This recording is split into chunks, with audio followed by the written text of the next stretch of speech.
The hatred that I have for myself must be immeasurable. I could just be playing Mary Skelter or even Rossettier. I could be writing for the last few hours of the day I have. But nope. Instead, I'm here. If possible, I'd like to get wallpapers of those Linkle mod background thingies. They're really cool. And they'd be fitting background to have for this Let's Play.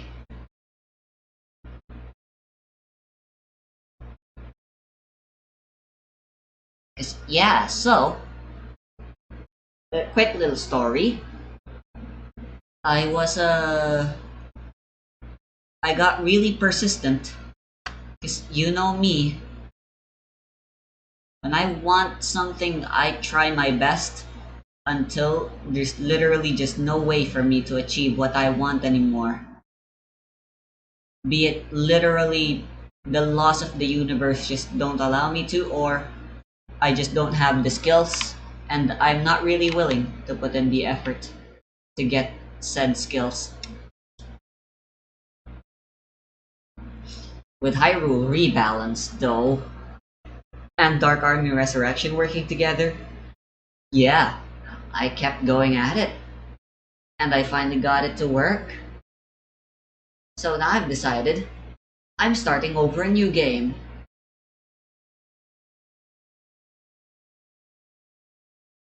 I seem to have like a last thinker, a last boss curse, a last blight curse. I re-enabled the bosses. I haven't tested yet how the bosses respond to Hyrule Rebalance being a thing.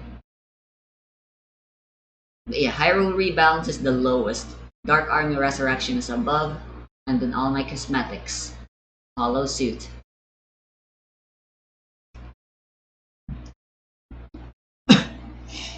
So,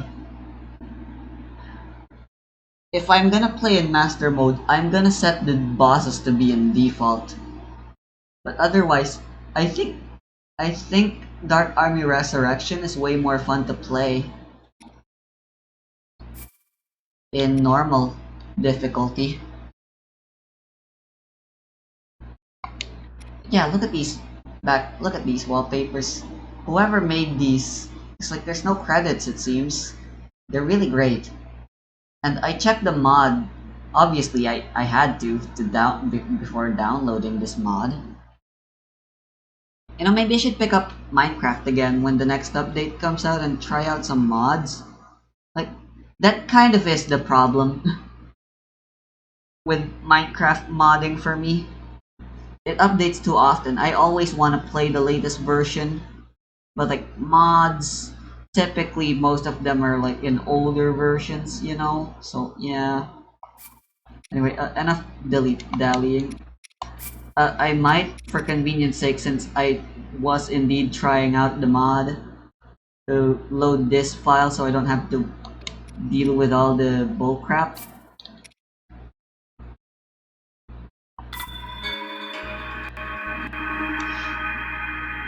Like setting up Dark Army Resurrection stuff.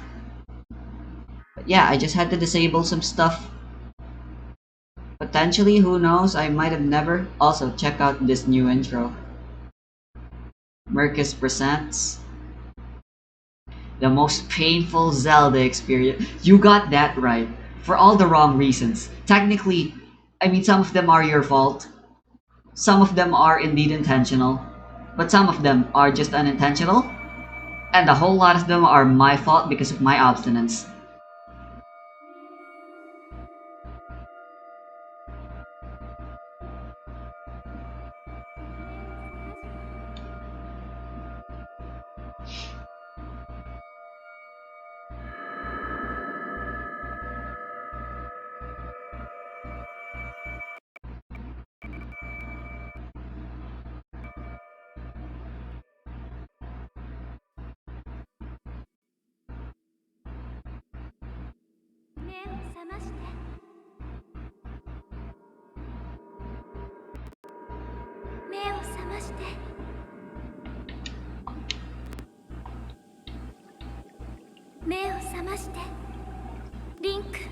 Oh, oops, I forgot about that. Well, who cares? So, I tried spending some money on something other than in my mobile device, something other than in Google Play Store, and it actually worked. And I decided to. It was just $1 Patreon Linkle mod stuff. Well, you can guess what that mod was. Also, Dark Army Resurrection did just get an update. The best thing about the update I've seen so far is Linkle, no more backflipping.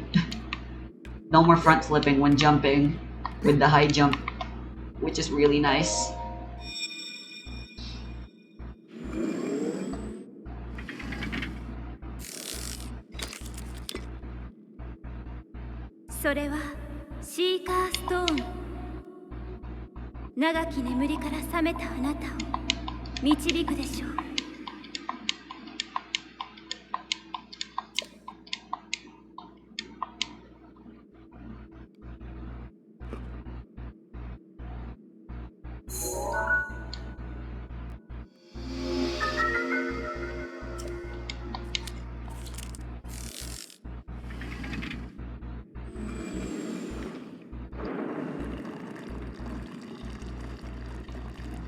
I'll be naked for a while. I tried out starting with the random gear, and I got Tingle's pants and the barbarian thingy. So yeah, I'm gonna stick to default since I really like the well-worn set is like the hardest set to ever find. I'm not sure if they show up randomly, but yeah, I'll wear them later. You know what? I'll at least wear the pants. Uh, yeah, I suppose that's a bit of a problem. I never noticed that. Maybe I should have kept the belt. But some of the thingies were conflicting with the belt. Big brain. Oh, well, I guess it still happens. Oh well, I'll do the belt later. The belt hides those weird ugly shits.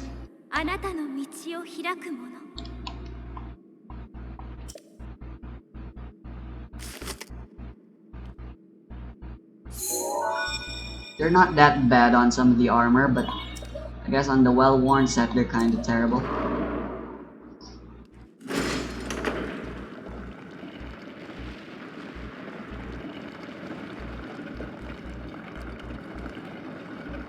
By the way, yes, I am using Linkle 3.0. And yes, Linkle 3.0 did say that no not safe for work related stuff should be added for it.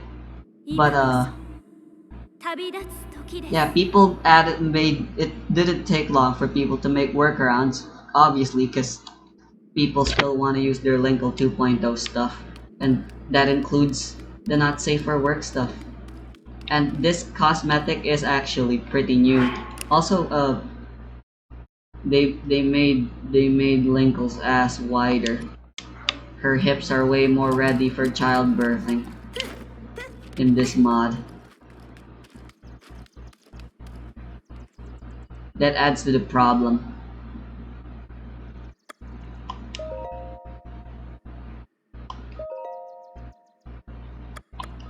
What are the default options? Saving disabled, I will have that enabled.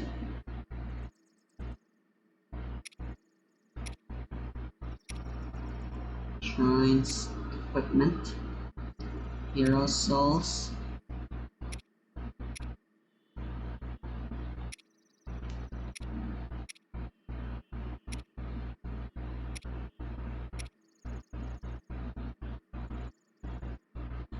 I'll actually try out 3 spirit orbs instead.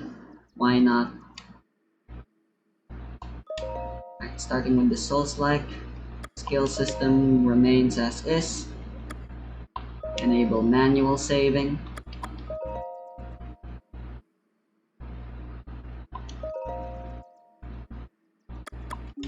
resets are just to enable disable all. Come on, Mirkos, you can be a bit more creative. Actually, there's nothing to be changed about the prohibitions either.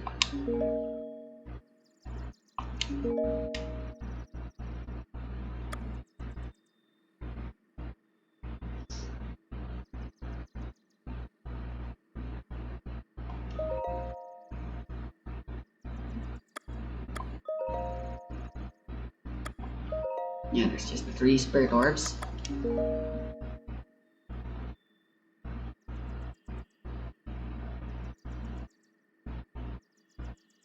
Again, I kind of really want someone to make it so that it costs more to get the upgrades.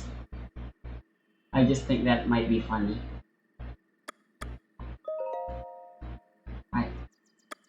Just because I'm kind of scared, I'll be disabling fast cooking and turning on item notifications. Besides, some of the stuff in Hyrule rebalance thingy.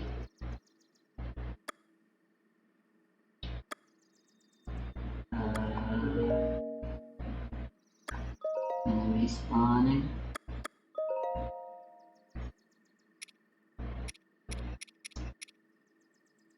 I think I should start with the mini guardians enabled.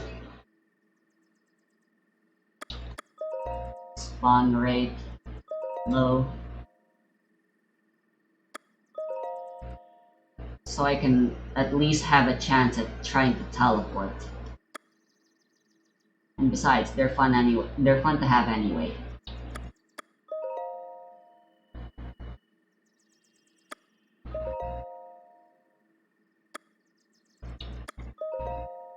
Alright. Night only.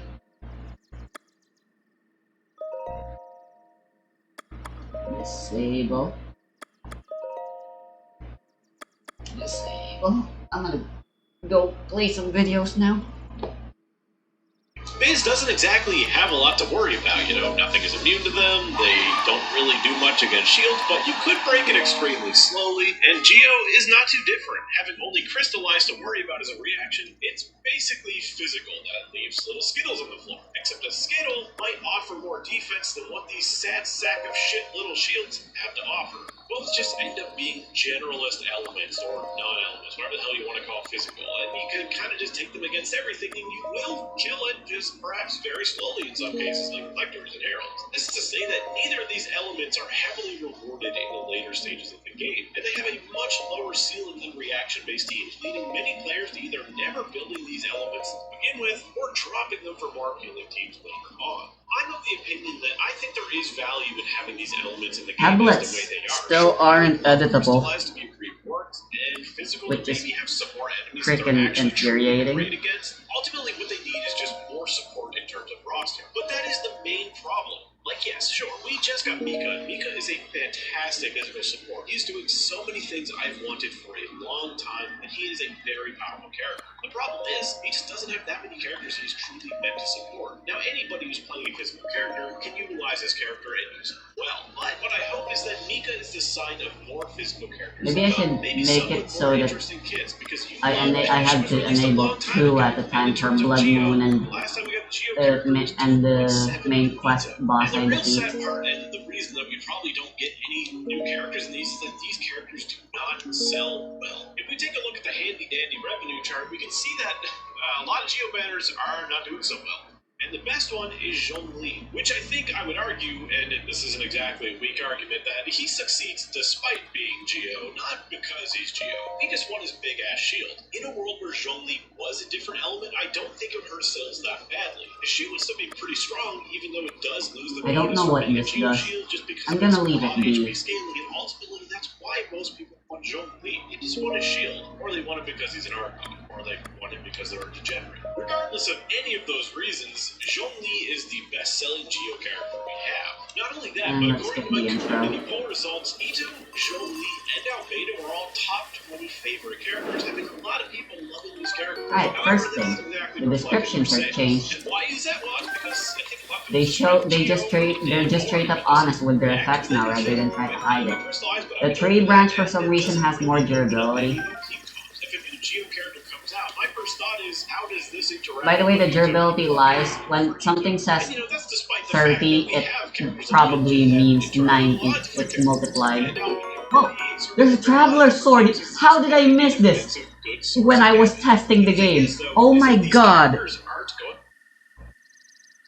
Just like when I first played this game, I missed something. So yeah, it says 40, but yeah, 120. It's inoffensive enough. It doesn't really matter.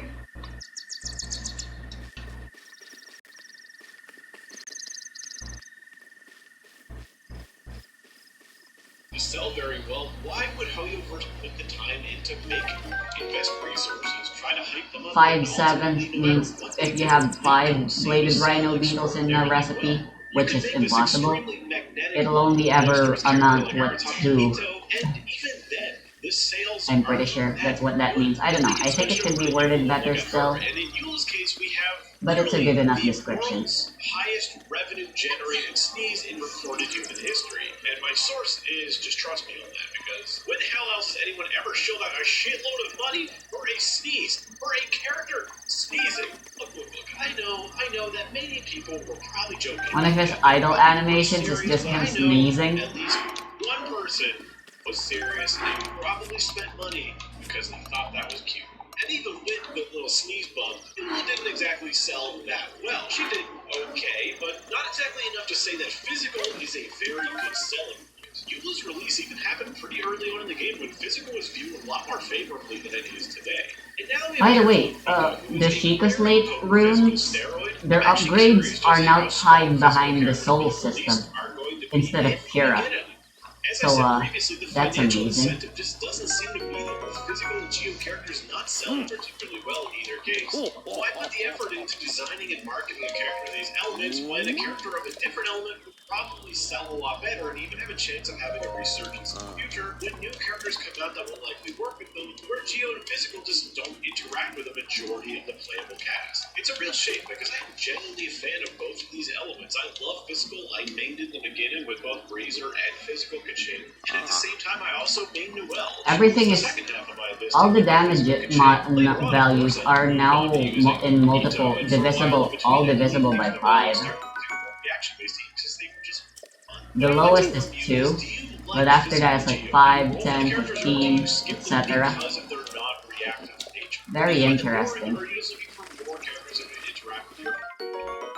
Mika makes me a little bit hopeful, but I understand if maybe you're a bit more pessimistic about this, and you just think that Eula's getting a really late in life cycle. In any case, thank you for watching, thank you to my patrons for supporting, and as always, I will see you next time.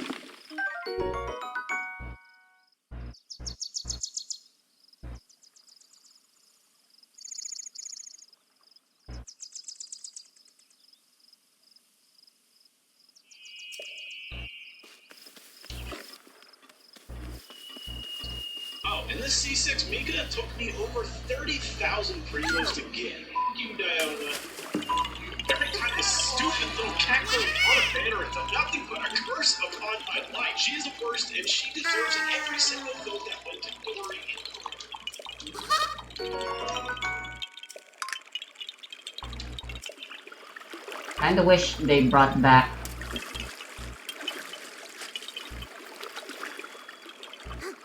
the number value for the hearts instead of that stupid worthless death counter whenever you're in combat. But yeah, just remind me how many times I've already lost, by the way. And your stupid shit. I've been saying it for years. Let's blow up the moon. It will solve all of our problems. What problems, you ask? Well, how about the end of heat waves, snowstorms, hurricanes, and nearly every other catastrophic weather condition?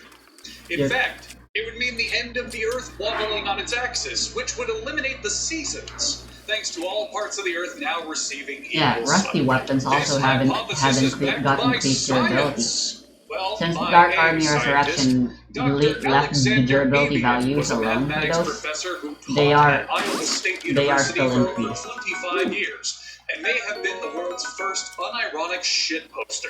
Avian was a regular on Usenet, Boxes which, and stuff are worth going after now oh because God, how do I they are describe straight up this to a just a modern fun internet gacha audience? roll to go for after. Usenet was like IRC, except nope. Who's gonna know what IRC is?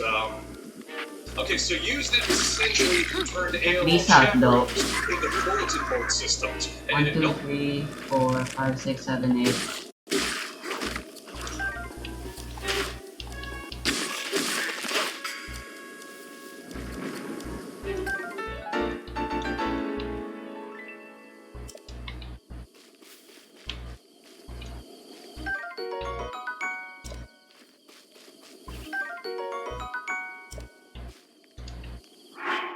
Alright, that was weird. I think these things I should still try staying away from. I'm gonna make a quick save just in case after that. no one knows what AOL does. Yeah, No they one straight up even have knows what a chat 120 room HP is. now. Usenet was like a Discord Let me server check that worked again. like emails rather than chat rooms. Am I saying it's 2022? No one uses email. 1, 2, 3, Usenet was 4. like if Fortnite had text chat. 5, Like 6, entire 7. drag jokes aside, Usenet was Okay, a messaging no, it's- protocol used in the 1980s and 90s, where you'd essentially put a post to specific groups, like science, sports, video games, etc., for anyone to download and read. Think of it like Reddit and subreddits, except it was entirely text-based. Avian made a name for himself posting his radical philosophies on how to solve the Earth's problems, the most notorious of which being that we should blow up the moon to solve the climate crisis forever. And he meant each and every single word of that, because he would also preach these same ideas to students who wanted to listen at the Iowa State University campus. Now I know what you're Nice. thinking, and yes, it's true. Dr. Avian was living proof that each and every shitpost you read on the internet is posted with full sincerity. The next time you're browsing the dedicated meme channel of your favorite Discord server, aka the place where people repost jokes that you've already seen 8 times before, but for some reason you just can't stop scrolling even though it brings you absolutely no happiness or satisfaction, you'll know that one guy who keeps posting extremely specific fascinations with My Little Pony full diaper tickle torture Never is mind, the entirely back genuine. flip, the front Dr. flips are still Alexander there. Avian's plan was simple. Use a nuclear Bullshit. bomb to destroy the moon entirely, resetting the tilt of the Earth's axis and solving all of our problems holy once crap. and for all. I need to be careful Why with that. haven't we blown up the moon yet? Well, NASA, the official National Aeronautics and Space Administration, has provided a relatively complex, intricate counter-argument to this idea. Hopefully I have enough time in this video to explain it. It's a little long. It's just pages and pages and pages of, like, physics calculations, 3D models, scales, replicas, tons of little experiments I that they think did they to prove nerfed this. Sneak Strikes as I well, think I can And summarize it. Sneak Strike Chain it's a still logistical works. nightmare, I forgot about that. But, They know all I the, don't like, get why monetary they had- costs of they all had to this. do It's a that. lot of numbers, a lot of beauty, but I think I can summarize it up sufficiently. I might just be going crazy though. Blowing up the moon would kill absolutely everyone and everything on Earth. Destroying the moon through a science fictional sense, aka a giant fucking super bomb capable of obliterating the entire thing in one go, wouldn't cause the moon to just poof out of existence. Those pieces would propel forward at Mach speeds like my asshole in the bathroom after Chipotle, and more than likely tons of them would hurtle towards the Earth. You know the thing called gravity?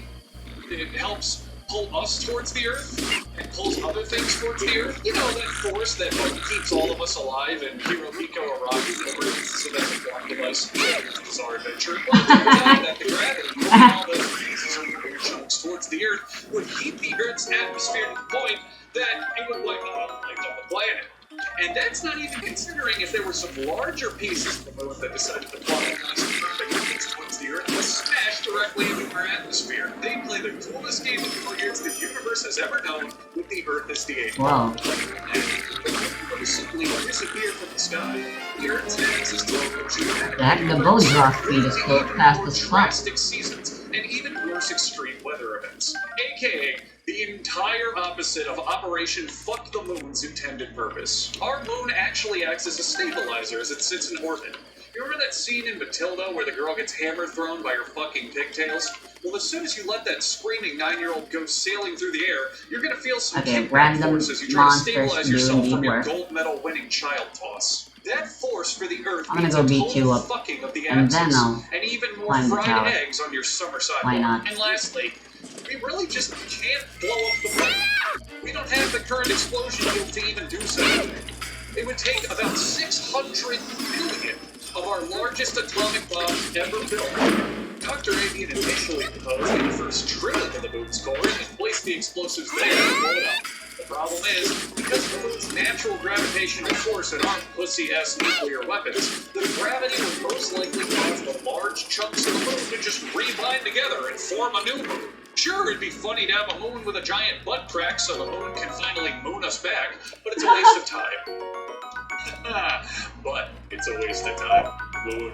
But, and even then, if we decided as a 15. world, as a human race, to finally tell the moon to go fuck itself and fired everything we had at it, the best our current explosive weapon payload could do is crack the surface. And that's not good enough That's since a I already very made my big butt increase. crack joke. It's not that we don't want the moon to blow up, Dr. Avian, I mean it. It's just that we can't. Oh well, maybe next year. Now I want to reiterate. Dr. Avian is not some crackpot nobody shitposting on the It was because I was using a different bow skill thingy, but scientific papers in his lifetime. Huh. Most of them in Is the this a field of Hyrule mathematics, rebalance where, according thing? from what I could find, he was very knowledgeable. I in no already nonsense. According reset to some the student thing- comments I could find, the he was a bow very skill, but, passionate, helpful teacher who had a real drive I in don't making sure like that his how students slow understood bows what he are, was but teaching. this is And way he too had fast. a competent grasp on mathematics. But for some reason, he also Bow had a speed chip is on his supposed to shoulder be when a it came thing to us dumb assholes that who think blowing up the differentiates moon is a bad bows idea. between One of his each papers other. was entitled Alter Earth's Orbit and Tilt. Stop global disasters and epidemics. Alter the solar system. Reorbit Venus into a near Earth-like orbit to create a born-again Earth. Okay, maybe I should start to doubt this guy. Then again, that would just make me the dumbass, as mentioned earlier. Because as quoted by Dr. Avian, I am raising the petulant finger of defiance to the solar organization for the first time in 5 billion years. Those critics who say dismiss Avian's ideas are very close to those who dismissed Galileo. He also stated in defense of his interstellar ideas that the current alignment of planets is perverse, peevish, and criminal. Careful, What? Dr. Avian. Because everyone knows we, as humans, align the planets like this on purpose. Let's talk about another one of your ideas. Dr. Avian was interviewed on a talk show called Ordinary Iowa around 1996 from my best guessing. It also seems like a show that was filmed on the Iowa State University campus by ISU students. It's not important. What is important is part 1 of this interview hits him with questions regarding his galactic gigabrain ideas on the universe, while part 2 includes a tour of his house, showing off the Diet Coke in his fridge and the ping pong table used as a regular table in his basement. During part 1, Dr. Avian discussed his new theory for the creation of the universe to rival the Big Bang. The Big Suck. Don't you giggle just yet, even though it's very funny. Because on the title, Dr. Avian said, if you find sexual connotation in Big Suck, you'll find the same thing in Big Bang. He's absolutely right. Big Suck and Big Bang. The way he describes the Big Alright, Suck is for science. is this. In the beginning, there was a big, primeval, altogether mass. Now, so far, that parallels the ideas of the Big Bang Theory, a phrase which has forever been ruined for me thanks to CBS. And as that mass came into contact with the vacuum of space, it was assimilated into the void. You know, that's what space tends to do. It's a vacuum. The current universe, as well as the explanation behind the The old expanding man didn't universe, show up. is that this mass is still being displaced and stretched out by the vacuum of space. A helpful analogy to remember this theory is to picture your parents having sex. A big hulking mass, your father, plowed into the void, your mother.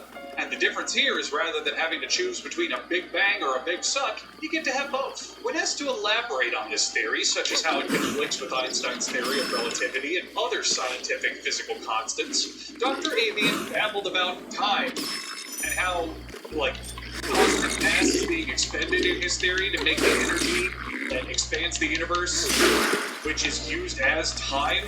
So the energy dang is it. consumed, but in time. And I'll be honest with you, I stopped following. It's at this point where I kind of just stopped even like, playing with these theories, because Dr. Avian just defends them with rants and big grandiose statements that really don't mean anything. It He seems doesn't really souls defend his points drop or more elaborate on them, often. as much as he says, well, you can't prove that I'm wrong. Soul first. Now, let me tell you a little thing called Google Groups. Google Groups used to just be called Groups. It was a bulletin board style posting grounds very similar to I these. took my time. As an It's such a example, nice I went on there to thing, research JoJo's unlike in Bizarre Mac. Adventure to see what discussions were going on. And I found this. Lesbian sex in JoJo's Bizarre Adventure. You need to talk about my favorite part of JoJo's. Love soaking cocks in Secret Club, My Secret Luffy. Volume 1, Chapter 3, Act 4. Why is this important? Well, first off, JoJo's Bizarre Adventure is the historical chronicling of Dio's rise to power and subsequent defeat by Jonathan Joestar, and the after effects of the climactic battle. Wow, that's Google Groups came into being when Google acquired Deja's Usenet archive. What was in that Usenet archive, you ask? Some of Dr. Avian's original posts on his Big Suck theory, including a group of other posters roasting the shit out of him for his insane ideas. Oh, yeah. Link in the description. It's a lengthy read, far too in-depth for a Wikipedia content-stealing whore like me to cover, but here's a fun quote from it. Dear Dr. Avian, I believe in the Big Bang. And I admit, you do not know where the primeval atom came from, or how it was created. However, although I do not know how it was Jump created, canceling some I bit. know where it came from. Someone put it into a Kmart shopping cart, but while taking the cart through the wormhole, they collided with a Vitron node, which looked like a Long John Silver's hush puppy, and the atom, which looked like a used wad of watermelon bubblicious, became sentient and then exploded. And that's all I got. Oh, Initially, this so video the was gonna be short, Bokobo quick little nugget that I found values online, were thought was unchanged, which means interesting. it's using I Hyrule wanna just rebalances Get it done so I can get back to Elden Ring. But values. then I found that But interview on the talk show. I see. And then I found the Google Usenet archive, and it just kept ballooning into whatever the fuck you want to call this now. It's a fun little thing. Join me next week when I talk about how we should fuck the sun, or why I think it's time we finally filled in the Grand Canyon. I see. And it's still gonna be a weak-ass bow.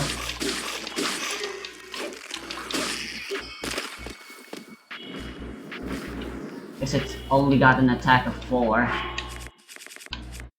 Or 5. And 15 durability.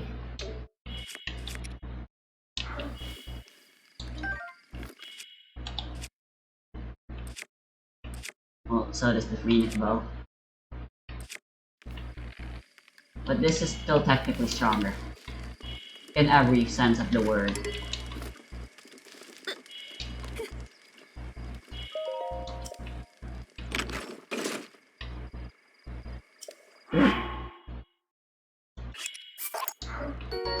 Ooh. Okay, both have way less durability. Well, not way less, but they are certainly lower.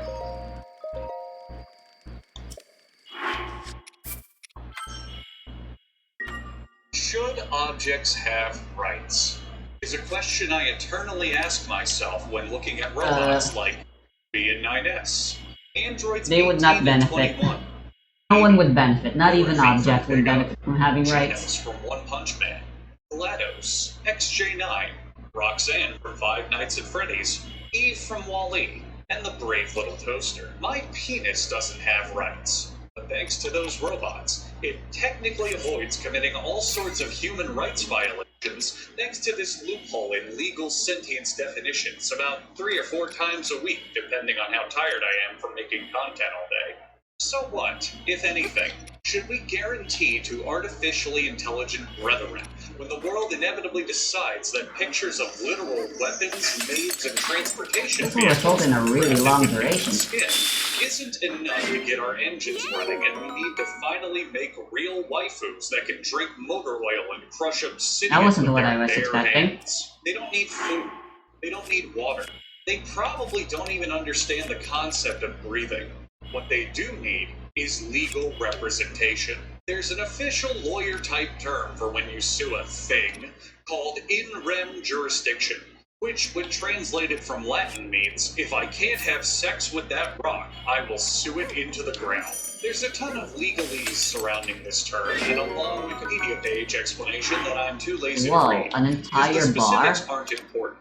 It just means that when filing a lawsuit against somebody, you can choose instead to sue a piece of property or title that's in the person's possession. In other words, you can legally sue inanimate objects, and that to me is funny as shit. So let's read some notable examples. Keep in mind, I'm not a lawyer, and I'm trying my absolute best to understand how these trials went with my 7th grade reading comprehension. So if I punch some details, please forgive me, and then go fuck yourself. This is entertainment, Alright, not a +1 law minute. school. If you want to pay me a $60,000 Oh, I per year think tuition, the 5-7 then I'll start effect doing some is comprehensive talking fact about checking. durability as well, United States duration as versus well. 40 barrels and 20 kegs of Coca-Cola. I don't know. I In don't. 1906, people It's grew definitely tired of eating different rocks, drinking fish than parts, default. and sleeping on mattresses made of iron rebar and Apparently, stillborn they children. buffed So they thought, hey, Stamella at least stuff to we be can way do more something useful, about the so. geodes and mermaid paste. Enter the Pure Food and Drug Act, a precursor What? to food safety regulations such as the Okay Food and then, Drug that is Administration, certainly the above. People for No Trouble Eating and Drinking Initiative, and the Rumbly Tummy Brigade. In a piece of internet trivia sent to you by your grandma with like 10 shocked emojis, Coca-Cola's primary ingredients used to include cocaine. By 1903, Coca-Cola, due to everyone suddenly becoming lame and wanting a more boring, unfulfilling life, began to use spent, low-potency cocoa leaves in their product, severely reducing the Whoa. amount of cocaine in the drink. To compensate, they increased the amount of caffeine. Dr. Harvey Washington Wiley, when not spending most of his time using his 8 robot masters to stop Mega Man, thought that any consumption of caffeine was harmful to humans. And so, after sleeping a full 8 hours and presumably suffering no anxiety whatsoever, he commanded that 40 barrels and 20 kegs containing the crazy caffeinated Coca-Cola be confiscated and classified. On March 13, 1911, from then on known as Pepsi-Cola Wins Fatality Day, the government sued Coca-Cola to get Since them you to jump remove higher, caffeine they from their technically food nerf destroying jump soda canceling. pop. One of the claims made in the I just case was that realized. the cola in question contained a harmful amount of caffeine, about 78.4 milligrams per 8-ounce serving. Oh, 78.4 milligrams of caffeine per 8 ounces. That is an unfathomable It- amount. I highly doubt the human body could ever survive that. I mean, Never- coffee, it's a beverage that we've been drinking it's a since about the fake? 15th century, only contains about 95 milligrams of caffeine per What 8-ounce the- serving. Good on the government for stepping in and telling Coke, hey buddy, rein it in a little. You're getting Okay, a little I ridiculous. think The these are government ruled in randomized. favor of the 40 barrels and 20 kegs of Coke, Well- claiming that overall Coca-Cola is more of a brand name than a statement of ingredients. And that I am Coke can so put pretty confused. much anything I they will want in their drink rebalance. as long as it's not directly harmful to people. Get out of Basically, town. cocaine, too much. Caffeine, it's fine, I guess. And to give Dr. Wiley a mega buster shaped middle finger, the Coca-Cola company decided to reduce the caffeine in their drink anyway to prevent any future lawsuits. And now, thanks to this decision, you're unfortunately a bit starved for options if you're looking for a highly caffeinated drink in the modern world. You're pretty much stuck with Red Bull, G Fuel, Bang, Rockstar, Rain, NOS, Kickstart, Amp, 5 Hour Energy, Balls, C4, Ghost, Vault, Cocaine, I don't know what to Drink think Antiseptic, about this. Jolt Cola, I really just don't. Pussy, Red Rooster, Beaver Buzz, Coca-Cola Energy Drink, BPM, Burn, Gladiator, Mother from Nintendo, Real Gold, Scorpion, Ultra Energy, Urge, Full Throttle, and of course Monster. Hey, wait a minute, those last 12 entries are owned by the Coca-motherfucking Cola Company. United States versus one book called Ulysses. Fuck this book in particular. That's the idea behind this particular court case. Ulysses isn't just the name of a Civil War general who said, "Fuck it, I guess I'll be the president now." It's also the title of a James Joyce novel that absolutely no human on Earth has ever read. Don't you dare put in the comments that you've read it before, I'll know you're lying. Ulysses is long as hell. It was initially published in a literary magazine in episodes. There's a particular episode titled Scratchin' That Itch, which contains descriptions of a character masturbating. Because some people just want to ruin absolutely everything and don't know how to deal with the fact that no one likes them. A random woman complained that Okay, this was Travelers obscene both were and got not the book changed banned either, from so publishing for over a decade. Random they're actually House, the pretty publishing fast. company behind Ulysses, came up with a plan. They would import the French version of the book Time to America abuse and these. tell the U.S. Customs Office, "We're importing our banned I mean, this book is to Dark Army America. Resurrection, You can't anything stop goes. us. Here's the ship it'll be Including on, and here's all the oversights mailing that information. aren't What are you technically gonna do about oversights. it? They're just Confiscate the because book? I'm Oh stupid boy, idiot then who you're wants a to big try out man. having big a bunch of fucking mods man, huh? combined into Confiscating one our banned all the book. time. God, we're so fucking horny. Do whatever you want, just don't confiscate our banned book. Random House planned for the book to be confiscated under the Tariff Act of 1930, which allowed the government to seize and destroy any imported materials considered of an obscene nature. If the book was legally ordered to be confiscated, then Random House could fight the fact it was claimed obscene in court. And if they won the case, the book's ban would be lifted, and the work would no longer be considered obscene, taking credibility from the reason it was banned in the first place. This is some real heist movie shit. All according to Keikaku stuff. Except there was one small problem. The US Customs initially didn't give a shit. Despite being explicitly told that a banned book was being imported, they didn't do a goddamn thing about it. And the book was safely delivered from France to Random House's doorstep. Also, I Random accidentally House's installed the attorney, medium presumably camera, while screaming, "Fuck, fuck, fuck, what do I do? Oh shit, but fuck it me," seems the took the crosshairs imported are book working directly to the properly US now Customs office and anyways. demanded that the book be seized. For the most part. So Oops, Customs didn't mean to shrugged, do that. Oh well, seized the whatever. book, and the trial could start. And everyone was happy, especially Random House, because they were able to convince the court that Ulysses is not an obscene work. This trial established the precedent that context and the entire work as a whole matter when deciding whether or not a work should be censored and distributed. It also established that judging whether or not a work should be circulated should be left up to someone with average judgment, rather than someone who's easily sensitive or offended. And to this day, no one is allowed to judge works for censorship if they've ever posted on Resetera. United States versus one package of Japanese pessaries. Speaking of me overusing the word obscene, a doctor was also sued for violating the Tariff Act of 1930. And what was the obscene thing she imported? Why, a golden metal rod you jam up your pussy, of course. Dr. Hannah Stone imported a Japanese pessary for a patient. Looks like this. I'm glad I don't have a vagina because I prefer to not have that stuff done. The government lost the lawsuit, by the way, because playing with your genitals is socially acceptable if done for medical reasons. United States versus 11 imported dozen packages of articles labeled in part, personal defense shoot fly powders for drunkenness. This is incredibly impractical. Fly powders for drunkenness. Language of shoot fly powders that break liquor antidote for drunkenness, and commonly known as biscoids powders containing presumably no fly parts but acting as a sort of treatment for drunkenness by inducing the act of vomiting, which may in some cases cause your symptoms to lessen. In short, it's just powdered antimony potassium carbonate, which would cause you to violently vomit, if not much else.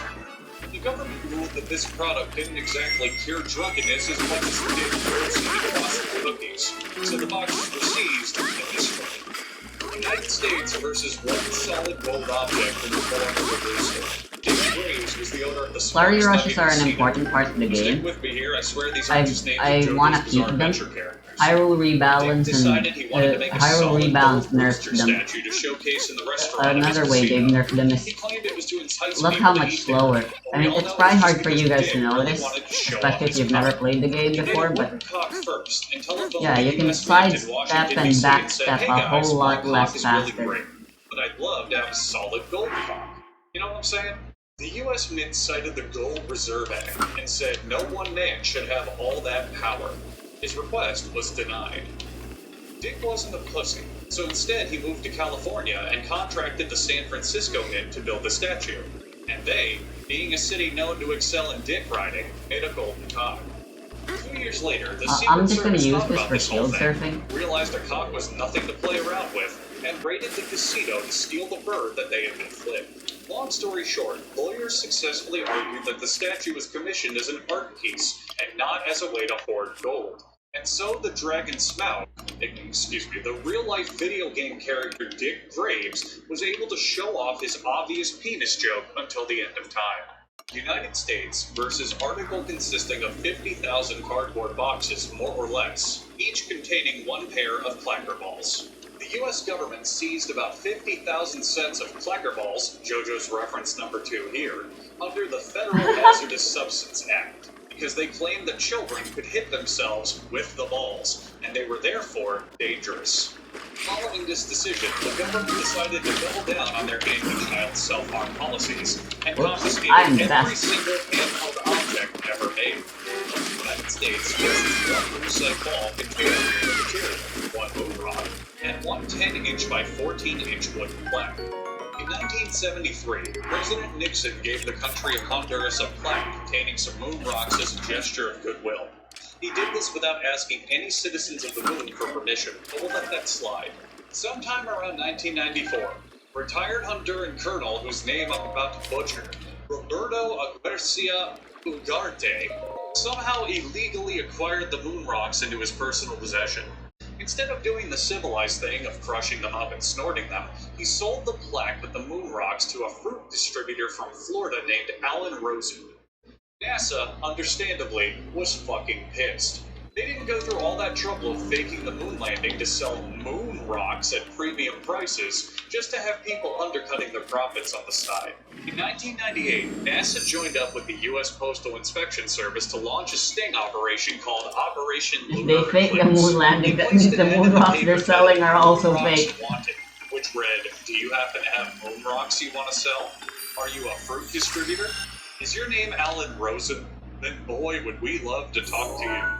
U.S. Customs agents were dispatched to meet with Rosen in a Miami restaurant where they promptly seized the moon rocks on the premise that they had been illegally imported into the United States, which is super bullshit and ironic as far as the moon is concerned. United States versus approximately 64,695 pounds of shark fins. Now I know what you're thinking. I disabled the longer range for the Magnesis room. Because Americans finally caught on to how delicious shark fin soup is and decided to hoard it all for themselves. In 2002, a Coast Guard crew increased range turns you into a long-range version of Magnetica. That was bearing a US flag, and therefore operated as a ship owned by the United States. The Coast Guard found the ship to be carrying about 32.3 tons of shark fins without a single shark corpse on board. After reading their What I Did Over Summer Vacation book report, the Coast Guard determined the boat was meeting other boats in international waters and buying shark fins off of them. The Coast Guard, needing a good excuse to cover up the fact they themselves had recently gotten shark fin soup fever and wanted to hoard all the fins for themselves, sued the boat under the Shark Finning Prohibition Act of 2000, which prevented any U.S.-aligned fishing ships from harvesting shark fins. And I swear the Coast Guard I won the promise. trial, and the shark fins were seized by the government. But then, the King Diamond 2 unveiled its trap card, To never add any more mods from here onwards. Unleashed Hokuto Shinken, and then finally, reversed the court's decisions in appeals. The King Diamond 2 argued that technically they hadn't broken any laws, since the boat's activities meant it technically wasn't a fishing ship. It was just a fish part buying and selling ship. It was a machine filling the orders of other fishing boats, rather than a machine rinsing out the ocean's resources, which is pretty obvious to understand. Therefore, the U.S. couldn't legally seize the shark fins. Besides, I don't In mind 2011, the fact personal that the friend of bone mine, Barack drawing is Obama, signed in the Shark It's still Conservation slower than Act, the which original, prevented but this silly definitely way shit more from ever reasonable, happening in again. my opinion. And so, no I do sharks think have ever the been harvested base for their fins for the since, boat because no used to one be ever way too breaks the fast. law. South Dakota versus Unrealistically 15 fast impounded and cats. just We've overpowered all had fast. our routine traffic stops. We've all practiced our best Yeah, excuses to get out these of all them, make and sense. we've all been Like let the go with a Bokobo warning uses every cheap single string time and because of our wood, light skin so color. it's weak, But what but if at your least excuse fast. for a traffic violation was, "I'm sorry, officer, I couldn't see And you also because my brittle. rear view was blocked by the 15 feral cats I keep locked in my car." A South Dakota woman did just that. and the police officer impounded her cat, citing poor sanitary conditions in the car, including a full litter box and a strong pet odor. Most cat owners can contest that a full litter box and a strong pet owner are very unusual things to find somewhere where cats might be residing. But then again, knowing cat people, those things could have been originating from the cat owner themselves.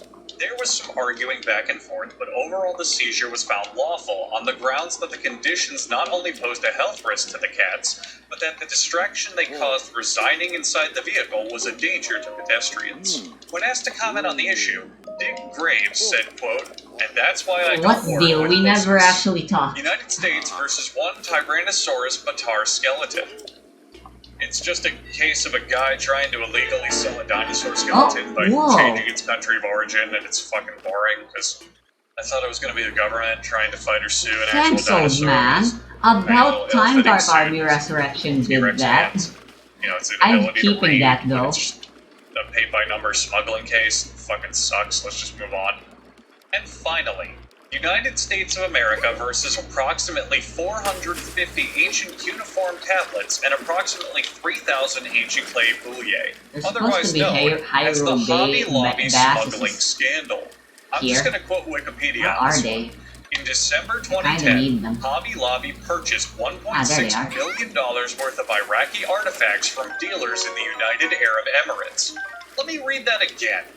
In December 2010, Hobby Lobby purchased $1.6 million worth of Iraqi artifacts from dealers in the United Arab Emirates. Because the artifacts were poorly documented and very likely to have been stolen and purchased off the black market, U.S. Customs seized the shipments and ordered Hobby Lobby to return 5,500 other artifacts. I'm not traveling They also around forced at them to pay a nighttime. fine of $3 million.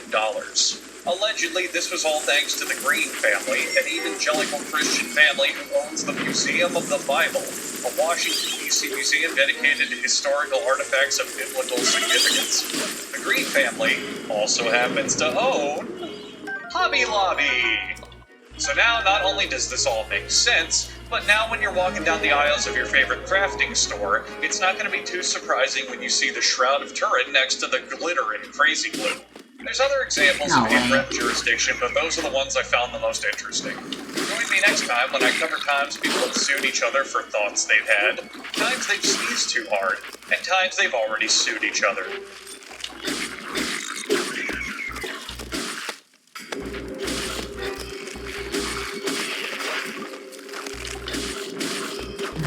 The respawns of the style resurrections have been also seem to be way more frequent now.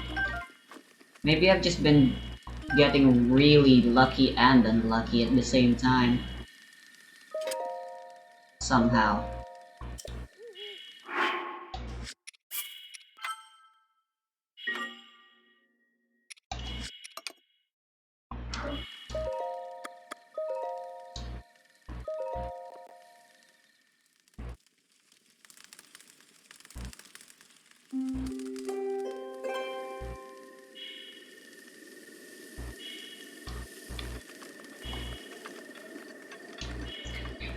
Hey there. It's me. I've been stuck here at a height of about 20,000 feet for about 2 days now. And I really don't know how I'm gonna get down. Well, otherwise I would have, obviously. I'm so hungry. I took a laptop and a recording mic with me on the flight, so thankfully I can record this video and have you guys watch it whenever you get the chance. Let me explain why I'm up here, and that'll probably explain everything. Up is a Disney and Pixar movie firmly routed in the reasons why they used to be a juggernaut of animation category. Okay, that was really of the Pixar stupid. tier list. If you didn't get lucky enough to have your teacher play this movie during a free period in school, you're probably at least tangentially familiar with the plot. A grouchy old man rigs his house with thousands of helium balloons and turns it into a makeshift airship. And even if you have no clue about this near billion-dollar grossing movie's plot, you've for sure seen this That trope never happened. floating around in That- your life. that TV never Tropes happened. names this That- concept that never lunacy, happened. which, I'll give them credit, is an incredible name for it. The idea being you rig yourself, something you own, or random screaming passersby with enough Just balloons no, to that send them never drifting happened. into the sky, optionally including devices to steer the rig, ascend and descend, and what have you. Hell, the poster picture for this entry is a screenshot from Pixar's Up, so that's probably a good indicator that it's the most impactful example of this trope. Obviously, riding Apparently in a hot air roasting balloon stuff or was a also similar, safer device doesn't changed. count. It's gotta So be let's a try clumsy roasting some rig stuff, with why nothing not? but some typical rubber balloons carrying your ass into the stratosphere. There's literally hundreds of examples of this trope in action, spanning all types of media across a good handful of decades, including 3 of my favorites being from SpongeBob SquarePants. Balloon, hands, enough air, thanks. Hey, I get it. Balloon travel. King of the Hill. Got the cord, Boomhauer. Wait! Oh, that's certainly way Stick out your chest so I can 2 hit clean points shot better. your heart. And Malcolm in the Middle. What are you doing? I plan to float above the clouds and experience the joy that only birds can know. You're gonna fry yourself on a high voltage wire. I'm afraid. Okay, upon rewatching the episode of Malcolm in the Middle where Reese constructs a balloon lawn chair in order to discover a religion for this video, I noticed he uses what appears to be weather balloons in his craftsmanship, not typical store-bought party balloons. But seeing as his craft of choice is a lawn chair with no provisions whatsoever, I'm going to allow it, because it will act as great foreshadowing for the rest of this video. By this point, I imagine you're thinking, okay, Acorns that's steal just more. some television and cartoon shit. There's no way anyone would do that in real life. And to that I answer, are you fucking stupid? It's happened dozens of times in real life that we know of, with a large chunk of them happening in the era post the original iPhone. Did you even for a second think people wouldn't try reckless and dangerous bullshit for attention in the era of Whoa. tase your testicles to go viral on TikTok? Which is why, for this video that will go viral on the back of my enormous talent and large monetary bribes alone, I want to cover the trendsetter of this whole thing. While Balloonatics existed before him, including Al Mingolone, a daredevil photographer who in the 1930s accidentally sailed 700 feet in the air while attached to a balloon rig that lost its connection to the ground, we're talking about the guy who, in the eyes of pop culture, threw this idea into the realm of the mainstream for both comedic and extreme stunt purposes. The man whose Balloonaut escapade warped itself into one hell of a story and gained more publicity than any before him. He's the man all future balloon sailors are imitating when they take up the Stumbly Sky Challenge. That man is Lawn Chair Larry. Lawrence Richard Larry Walters was a little bastard who... Oh, fuck! Oh, God! Oh, I hit a fucking pigeon! Oh, Jesus Christ, I hit a fucking pigeon! Oh, God! Oh, it's a fucking messenger pigeon! It's got a I've never tried tag and using everything. the ancient parts before for God, cooking, cause shit! why the fuck What is would it? you? But wow, these are What does pretty it good say? value.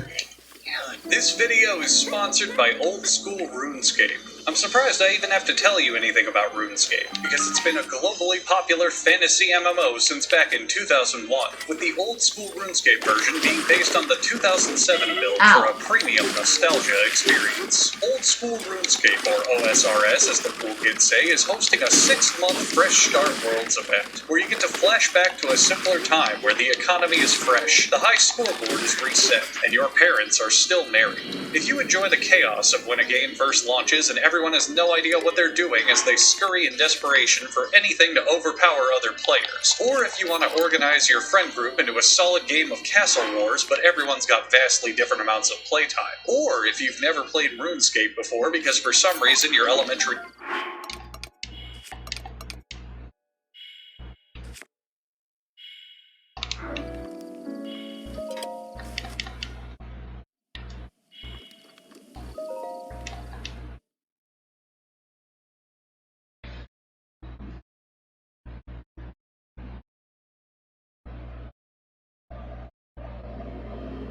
school's library didn't have computers, or if you're looking to buy GF, or if you're looking to trim someone's armor for them, Fresh Start Worlds is the perfect place to start. And don't worry, any progress you make here isn't just for a goofy old silly time. Your items, quest points, dignity, and skill levels will all transfer into the main game after 6 months. Fresh Start Worlds is open to both free-to-play accounts and pay money to play members. All you've got to do is beat Tutorial Island and select Fresh Start Worlds once you leave, and then you're ready to struggle grinding your runecraft.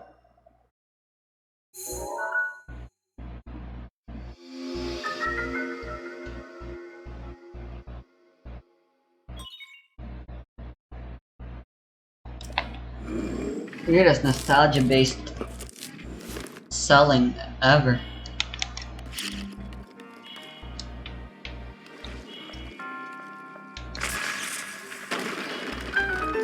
I think that's the intended way you're supposed to do that, but like how many people actually To level 99 didn't with just everyone else. immediately Click the link in throw? the description below to start your clean I get slate epic people new to fantasy video adventure games today. don't understand the concept of buttons that are away from their eyes, aka shoulder buttons. Really cool.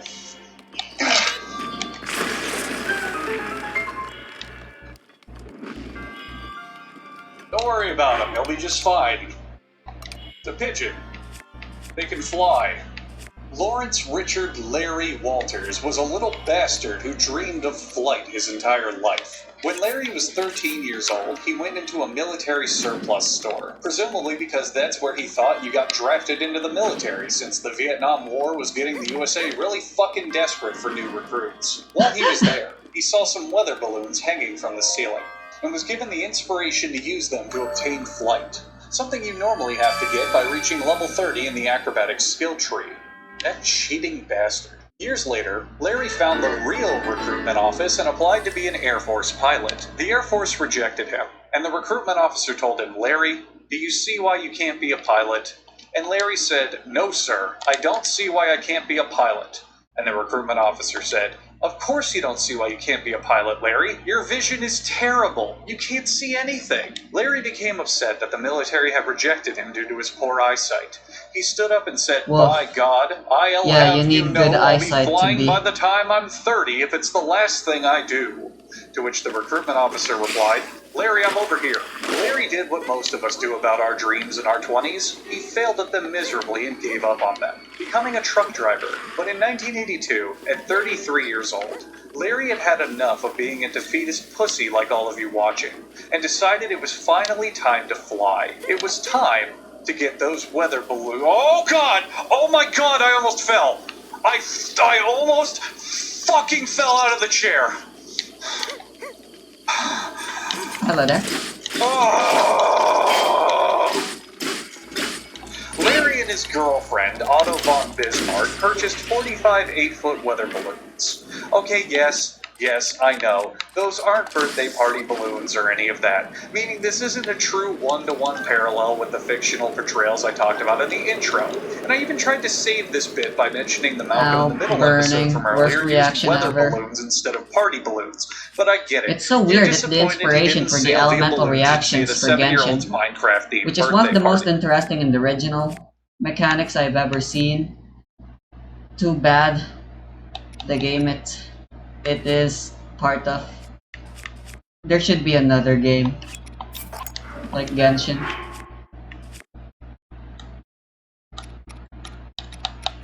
There simply has to be. I was disappointed too, until I remembered two things. One, statistically, if you made it this far into the video, you're committed until the end. And hey, thanks for watching. And two, Larry's plan was still batshit insane. But we're getting to that. Let's keep going. Larry allegedly spent about $15,000 in total on his plan, including $3,000 worth of helium. That's over $9,000 worth of helium when factored for inflation. And I'm not just saying that for an old school meme reference. It's also a nice parallel to when I eat Chipotle because it's a shitload of gas. On July 2nd, 1982, Larry created a flying rig he named Inspiration 1 out of the following items: 43 helium weather balloons, 35 gallons of water in plastic jugs to act as a ballast. That's a... Ooh, 3-6.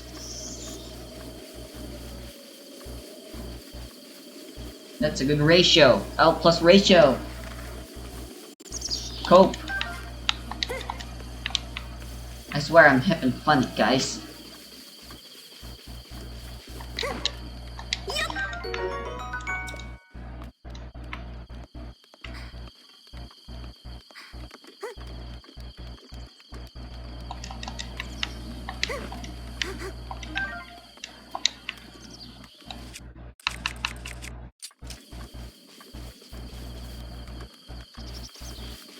Weight that helps you not sway around too bad when piloting an unstable craft like a ship or an airship, and an aluminum lawn chair he attached those things to that multiple sources have confirmed cost over $100. Now hold the fuck on.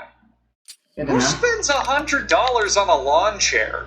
In fact, who spends $119.82 on a lawn chair, which today is over $300? On a lawn chair? Well, according to Larry, he, in his own words, put the chair through the Larry torture test and became confident it Wow, would the survive Plotlet his has imminent two descent. defense now? Larry also prepared himself with an altimeter, a camera, some sandwiches, a bottle of Coke, a radio transmitter.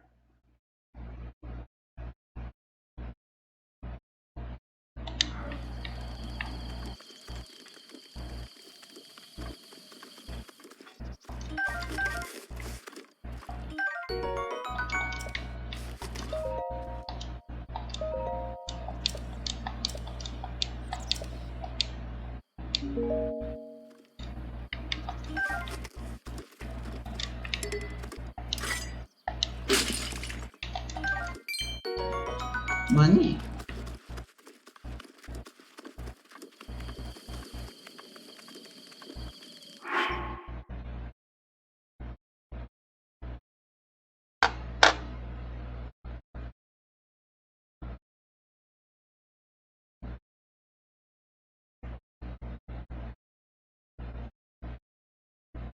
What's up with the internet? 2,000 US dollars. That's how much you need to guarantee a C6 featured 5-star character. But for the average occasional low spender, it takes saving. A lot of Primogem saving. So with my IA already at C4 and the 69k Primogems I've saved up, getting my favorite character to C6 was already guaranteed. What's not guaranteed though is you.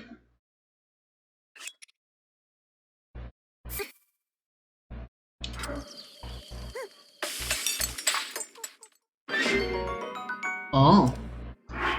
Are yellow hearts not a thing anymore?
Whoa.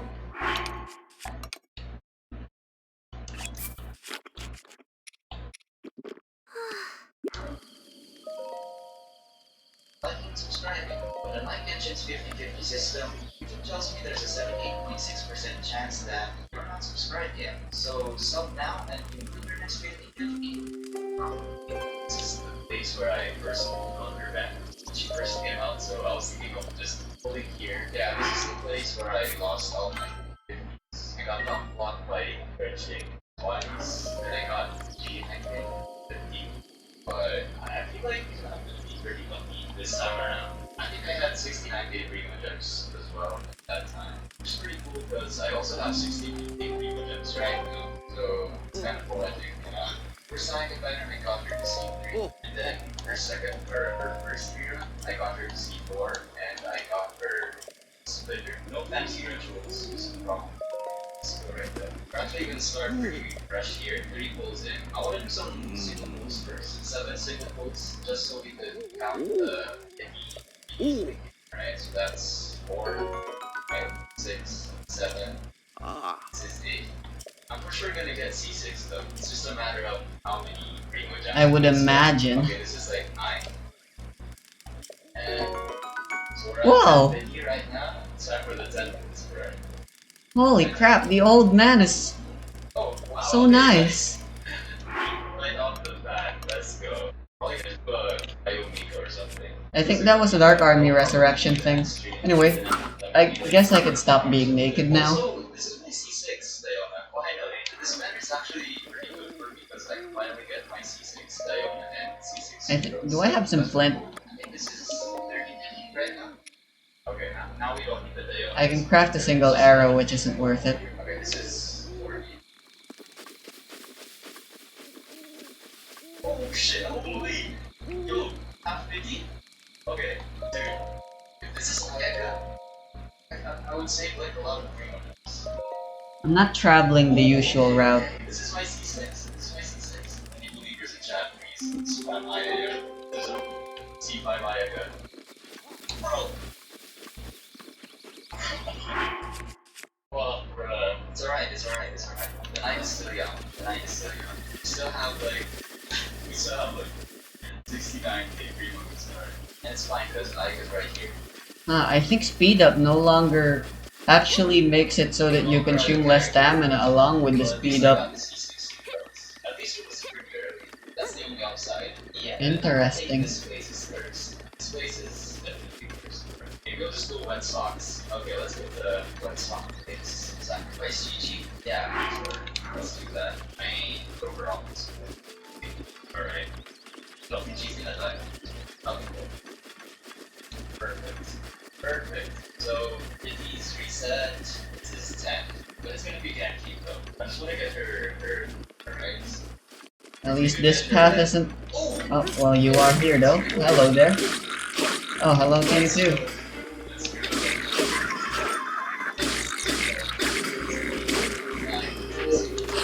So I got to the 5 stars in 16 looks. Reset again.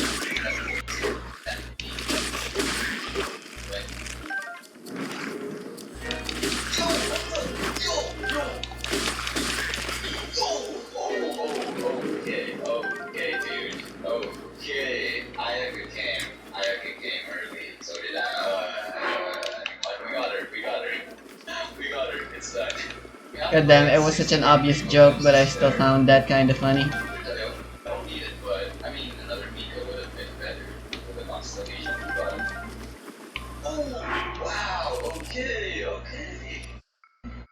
So we got C1 Mika now. Not sure what that does. Hopefully, we'll temple R5 for Well, Korok Leaf has 10 attack. Why?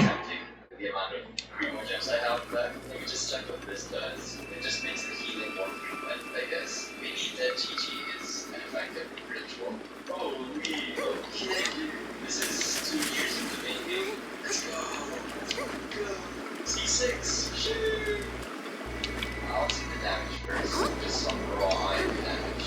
I will try C6 iron first.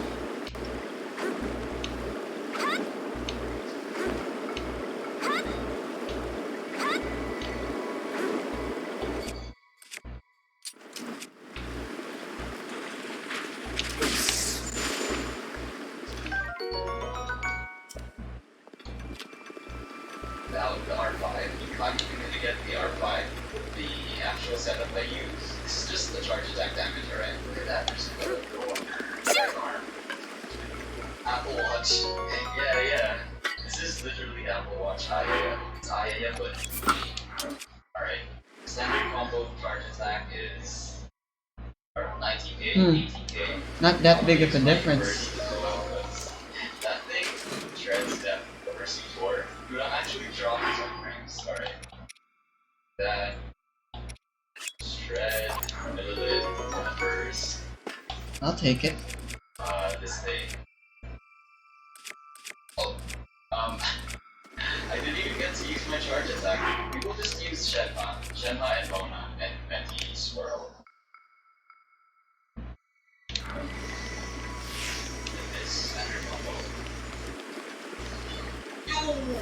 21k. Imagine if I had Shenhua burst, Ono burst, and Diamond burst. I feel like I could deal 100k per slash with this. Wait, now actually let's see.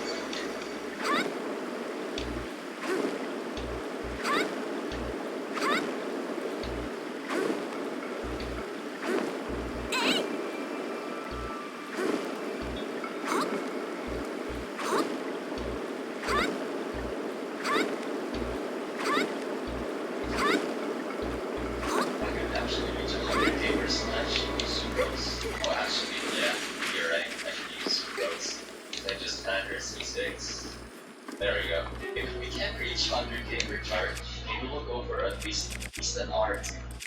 We can check my 5-star weapon. Okay, let's do this, man. Hold. Oh wait, no, I gotta use my first. Get the cryo, please.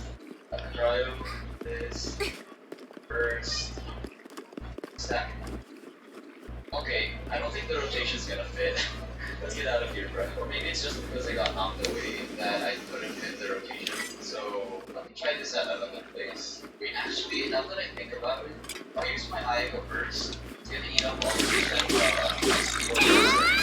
because Shenhua's stack, that's important. So Ayaka's first is just gonna eat it up. So I think I'm going to skip Ayaka first. That's one is five stacks.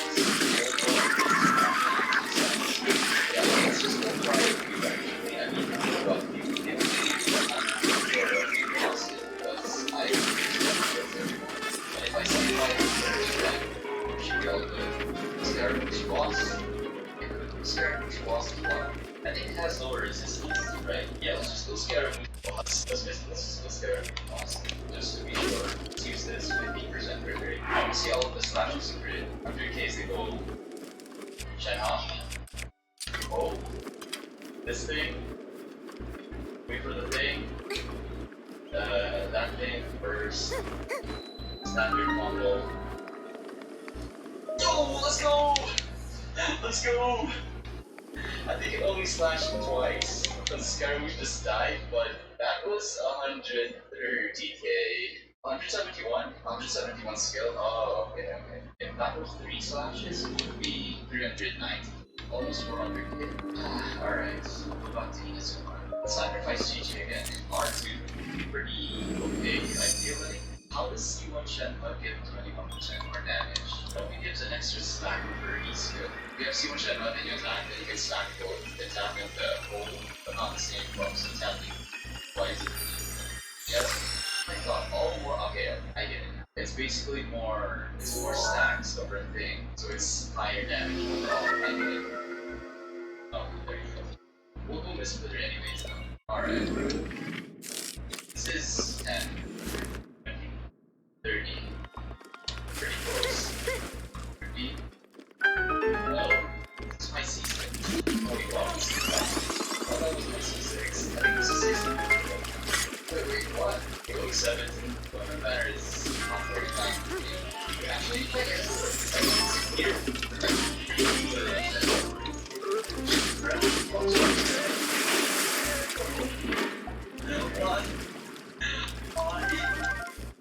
Wow. I was just saying. I keep getting Sheikah batteries. That bad because it's. I think the default probability got increased for those things. I really wish the wiki doesn't say anything. I wish they did. Anywhere, the actual probability would be nice. All I have are my sample size. Okay, that's a weird looking weapon. Okay, let's go. Let's go. We still have 3 more gems to spare. Maybe we'll go for R3. Question mark? Playlist you want right here. 20, right? 20, 30, 40, 50. Sitting show, okay. I think this is my C5 or C6. Not sure. Too steep. There it is. Oh, what the? Where did you come from? This Claymore is better than the Unfortunate, right? So I guess that's an upgrade for me. Ow. Okay, that was pretty Oh, stupid there of you me. go. I think this is just the right mini. That was a waste of a fairy. Wait, what? Wait, did I get the flash? Did I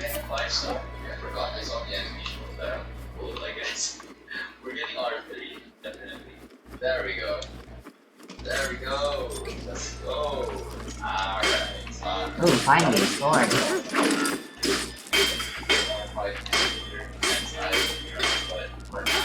Whoa.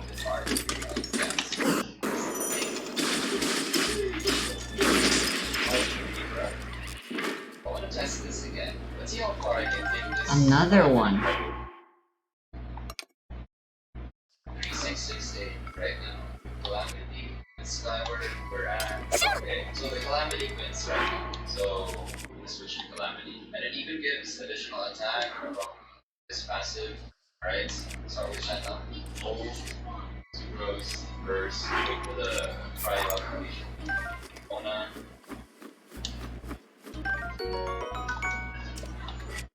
Boom!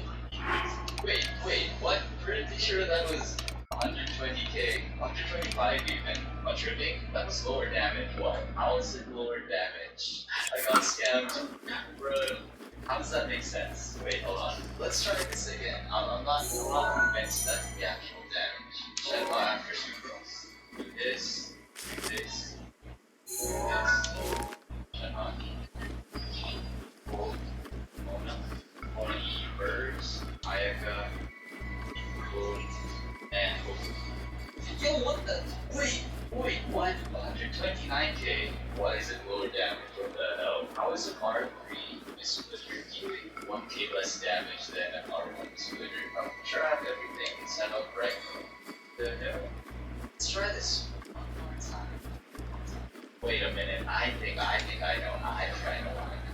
I think it's because C6 Ayaka has a 10-second cooldown, and I just used my charge attack. That must be it, right? I'm doing my theories right. Wait, Feels like fall damage is a lot more Reach 100k. There's definitely something wrong. bull crap. I don't know what it is. Yeah, it's actually just 129k. Sucrose didn't scroll anything. Let's try to not make Sucrose skill fall on Sucrose first. I'll start with Sucrose first. Why not? Okay. Step.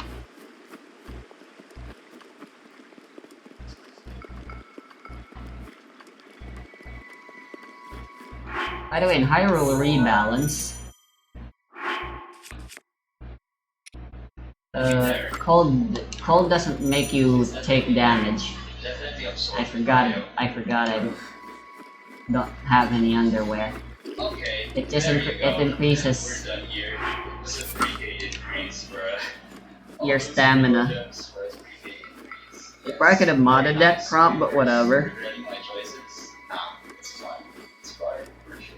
It's fine. So the lesson here is don't pull the weapon pattern, I guess. Let me just turn off the stream now and try myself to stay asleep.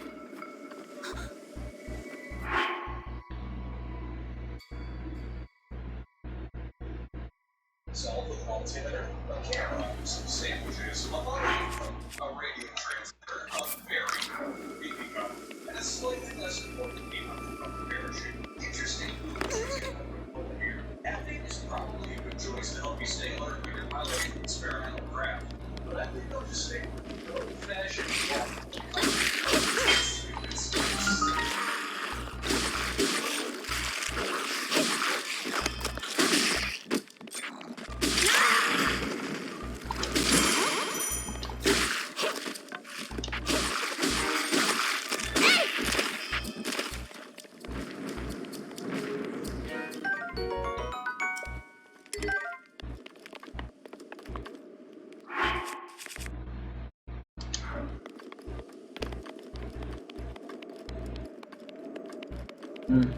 Wonder how strong the hammer's gonna be. If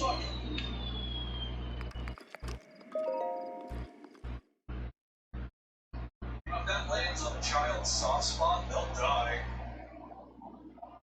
It's important to note that in the story you're about to hear, Larry had absolutely no flight training whatsoever. The only relevant experience Larry had in what he was about to do was a single parachute course he took in the event that something went wrong. Beyond that, he was riding the wind. Literally. Larry situated the inspiration point in his girlfriend's backyard, tethered it to his friend's Jeep, sat in his ridiculously expensive lawn chair, and idly waited for his time for action. And for his plans seemed pretty solid. He was to hover in the air for an hour or two to test the waters, and 30 minutes before liftoff, he would inform the FAA about what he was doing so that they wouldn't try to shoot him down or crash an airplane into him or kidnap him and lock him up in New Mexico or whatever it is the FAA does with unidentified flying objects. And he would cut away his tail and gently float towards the Mojave Desert until he made a slow descent to the ground. Laugh. Larry would fulfill his dream, and they'd talk about it at dinner for a few weeks before moving on with their lives. Let's do a little bit of deduction here. If you question, hey, wait a minute, the FAA's not just going to say, okay, sounds good when they get that phone call. And at the very least, he's going to have to wait a few weeks to get a permit for this journey. You're onto something.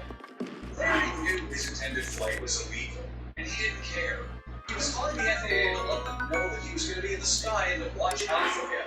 Not to get any of the proper clearances or safety procedures going. Now let me give you another piece of this puzzle that'll help clue you in on what's going to happen. Larry originally wanted to do his stunts starting in the Mojave Desert, not flying into it from his girlfriend's backyard. The only reason they moved it to the backyard is because his girlfriend wanted him to be close to a hospital. Did you figure something out yet? Larry was planning on going through with this idea no matter what the obstacles were. Exactly the way he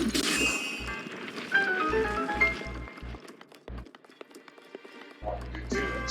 Which means, in his excitement, there's a very good chance he overlooked a detail or two in his plan that could end up being pretty crucial to have considered down the line. There's bound to be something he miscalculated, somewhere he was misinformed, or something he was bound to mistakenly fuck up.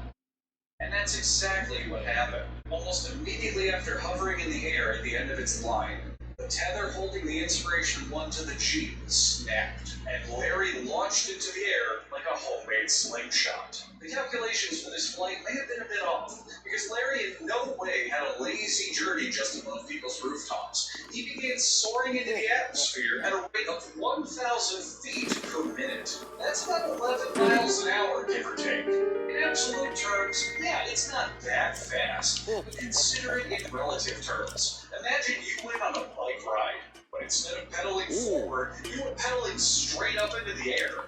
Now, after about 16 minutes of that, imagine how far up you'd be. And imagine that, you'll get on the elliptical, you lazy fuck. Now, for liability purposes, I have to put this disclaimer on the screen. But legally, no. And I can't change the text size and transparency so it looks like this. Nor did they say I couldn't add anything to the disclaimer. I specified 16 minutes of cycling in that analogy because at a rate of 1,000 feet per minute, that means after 16 minutes you have reached Larry's peak altitude of 16,000 feet, which he confirmed by reading his altimeter. Larry also had his glasses jettisoned off of his face as he propelled into the sky, but thankfully, he brought a backup pair. With his previously mentioned poor eyesight, without those, he'd be absolutely fucked. During the entire ordeal, Larry was on the radio with his girlfriend, former Chancellor of the German Reich, Otto von Bismarck. No, hang on. No, that's a typo, I remember this. Her name's actually Kara von Dusen. It's really embarrassing. How did I make that typo? Okay, it'll be fine. I probably just opened it that there. Don't think I fucked up anywhere else. The entire time this was happening, Carol and Larry were in a lighthearted screaming match with each other over the radio.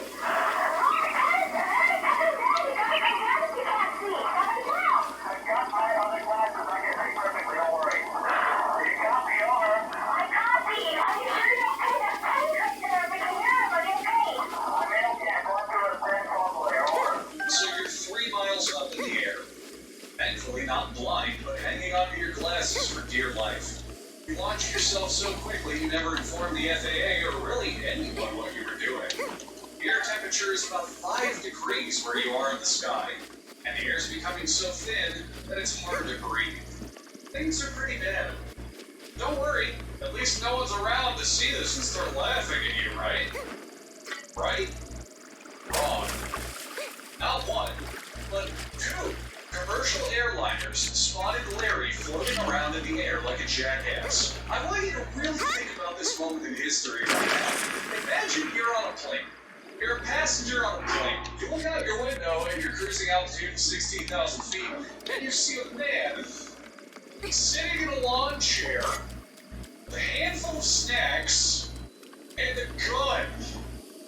as if waiting for your plane to show up at that exact spot. One of the people on those flights saw that and immediately thought, oh my god, he found me. Oh, he did it. He's finally here. Discussion about entirely rational fears of sky assassins aside, Larry's day was only getting worse. It turns out he had misjudged the wind currents, and his plan to sail east over the Mojave Desert was about to go west all over itself. He was going in the complete opposite direction from what he had planned, which isn't too terrible. It's just that not too far west of him was the Pacific Ocean, and perhaps even more importantly, west of him was LAX, Los Angeles International Airport. And although this was about 20 years before one particularly bad day in New York made the world infinitely more paranoid about the misuses of aircraft, LAX probably wouldn't have taken too kindly to a man holding a gun pseudo-parachuting his way under the runway of the 5th busiest airport in the world. Deciding about now was a good time to do something about his out-of-control death catapult, Larry thought it was finally time to call some help. He switched his transmitter to call Mayday to the Radio Emergency Associated Communication Team Frequency, which is a group of CB radio operators designated to work with local emergency I'm gonna go for a heart. teams to help motorists and other CB radio users in times of crisis. Doug Dixon, member of the Orange County Citizens Band Radio Club and presumable cousin to Doug Thibodeau, answered his call. The following is a real transcript of that radio call. What information do you wish to tell them at this time? Ask your location and your difficulty. The difficulty is, this was an unauthorized balloon launch, and, I'm in federal airspace, and, I'm sure my ground crew is alerted to the proper authority, but, just call them and tell them I'm okay. What color is the balloon? The balloons are beige in color, and I'm in a bright blue sky, which you're hardly visible over. Size? Size approximately 7 feet in diameter each, and I probably have about 35 left over. You're saying you have a cluster of 35 balloons? These are 35 weather balloons, not one single balloon, sir. It is 35 weather balloons. Roger, say by this frequency. Hey, radio breaker, you don't have an durability of Sears lawn chair, do you? わしの本当の姿を見せるとするかの。我が名はローモス・フレームス・ハイダー。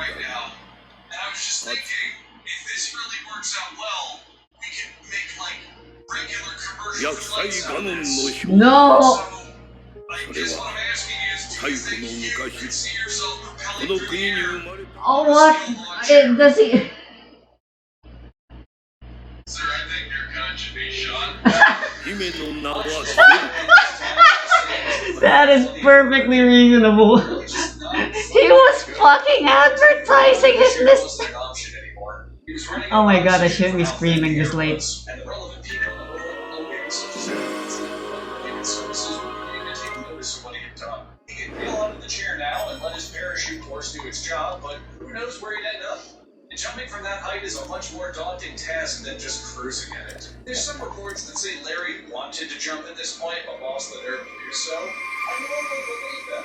If Larry was the sort of sniveling coward who made peeping in his pants at the first utterance of life accomplishment, but Larry was a gung-ho dream maker who rode a fucking lawn chair into near outside orbit, so I think he just wanted to roll with his A plan instead. I'm gonna go. Larry ended the life of 7 Okay, getting a horse, as much as I'd like to get one right away, the best kind. I am now the unstoppable force of mankind. We now have dominion over the earth, and You know what? me from evolving to that. I'm not a coward. Chair Larry shall reign forever. Notice I abruptly paused there at the end of my quote because that's when Larry fumbled and dropped the BB gun. Really, that dramatic tension beat the script didn't amount to much because, like I said, Larry was descending now. But he was descending fast. Too fast.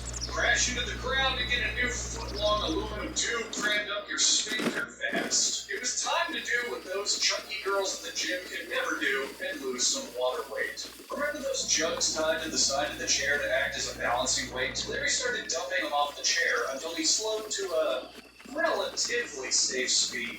In Larry's own words, I cannot say I was afraid or anything. The part that was scary was the last 300 feet. Rooftops and telephone poles coming up so fast. I was afraid I would not hit one of the power lines and be fried or sizzled. The more deductive of you watching Bro figured out in that post-flight book, Larry lived through this ordeal. And that's actually because of a bit of luck. Remember how early I mentioned during the flight that he was in Rio? Well, thankfully, but at the same time, bruh. Larry, Carol von Bismarck. Well, after telling her that he was coming back to Earth, whether she liked it or not, Carol quickly notified 911 of his projected landing trajectory. The power company shut off the entire grid to the area Larry was assumed to be landing in. And guess what? He landed there alright. And the thing that slowed his descent enough to Earth to make him avoid suffering even a scratch. He's got determination and the smarts and resources to back it up, you gotta admit, but... Because of course he was. This motherfucker just flew in from the fucking sky on a lawn chair. I'd start a new religion around him in minutes. Then, in typical fashion, a harmless, very fun event was ruined by the police arriving. Because it was now time to arrest Larry for... having too much fun or whatever, I don't know, some bullshit all that made up. While the commotion was going on with the neighborhood people enjoying the spectacle and the cops ruining everyone's fun and planting drugs on anyone within a 2-mile radius, a reporter asked Larry what his motivation was in doing all this. Larry replied, "A man can't just sit around." But the last sentence wasn't even really much of a joke, because back in 1982, they weren't even exactly sure what charge to bring up against Larry's illegal flight. We know he broke some part of the Federal Aviation Act separation of safety and security deals. As soon as we decide what part it is, some type of charge will be filed. If he had a pilot's license, we'd suspend that, but he doesn't. After all that terrible and swift punishment, and Larry ended up facing for his victorious voyage a $4,000 fine, which was lowered to a $1,500 fine because he was successfully able to argue in court that his flight was immune from certain aviation fines because a lawn chair doesn't exactly qualify as an aircraft. What a genius! Bruh. Larry was interviewed on David Letterman and said that after all was said and done, his stunt cost him about $50,000. About $56,000 of today's money. Would it be cheaper to charter a flight on a small private plane? Absolutely. Would it be less dangerous? You're goddamn right it would be. Bruh. Make you famous and help you accomplish your lifelong dream? Only if you're one boring son of a bitch. Let's finally go full circle. Wait, is this really? Why am I up here? Larry took his own life in 1993. He didn't leave a note. There's no real consensus on why he did it. Some wrote that Larry lived a very modest, quiet life, and the fame of his stunt had thrown that into disarray. I can't give you any sort of input because this is me case studying someone I've never met or spoken to. Anything I'd have to say on the matter would just be another unneeded speculation thrown on the pile. But I do have this observation to share. Before Larry left this world, he accomplished his dream. He fully embraced the motto of, "It's easier to ask for forgiveness than for redemption." He said in numerous interviews that while he'd never do such a stunt again, it was something he had to do. And his life in that moment became complete. He's left a fairly strong legacy through all this. There's a sport now called cluster ballooning, which is largely the same idea and often cites Larry as a direct reference for its inspiration. Larry's chair was at one point on display in the San Diego Air and Space Museum. And while there's a documentary or two based on his life, there's also a comedy movie inspired by the events called Danny Deck Chair, which I haven't seen. And probably bought because it looks like shit. Larry even earned a Darwin Award for his flight, which truthfully I find a bit insulting. Seeing as he not only lived to tell the tale of what he did, but stated in an interview that I've seen that he never felt out of control of his circumstances. Yeah. Sites and articles out there written about Larry based on the premise of, haha, look at what this dumbass did, without giving him the credit he really deserves. He was far from a dumbass. He wasn't angry. Reckless, sure, but he definitely had brains. He wasn't even doing it for attention. He just did it because he wanted to. Indeed. That's the reason I'm up here. Because I'm not really up here. I'm doing what I want to be doing. Which isn't flying across the sky in a piece of patio furniture on a loft that's probably surplus equipment. It's expressing myself through my self-pioneered style of art. There's 1,000 other topics I could have made a video on. Tons of which probably would have gotten a much bigger reception. Been far easier to make than this. There's supposed to be a wizard over there. Dug into it. And I probably fucked up a fact or two. I tried. But I'm sitting here, placing relevant images on the green screen, using dick jokes and swear words to keep their attention, and editing this video to never drop pacing. Because I wanted to talk about Lawn Chair Larry specifically. And I want to talk about things that I'm personally invested in and find interesting. My dream is to take what I find fascinating, or fit it into a digestible format, and get at least some of you out there to watch videos I make like this one and say, wow, how have I never heard of this? That's pretty fucking cool. Also, sometimes I just make wacky videos because I think they're funny ideas and there's literally no educational content for them whatsoever. But the point is, I'm up here because I want to be like Larry. I took to the sky, and I take to the studio. What do you take to for your dreams? Well, hopefully not the killing yourself part of Larry, but... Yes, we should all strive to be like Larry. Although let's hope your dreams don't involve murdering people.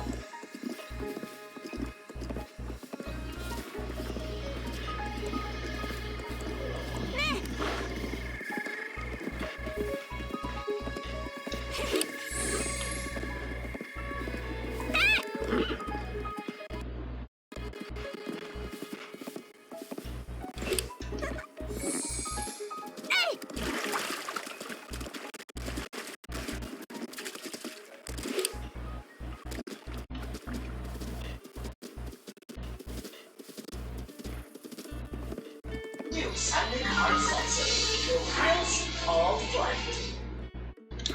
Alright, I'm almost done anyway. Yeah.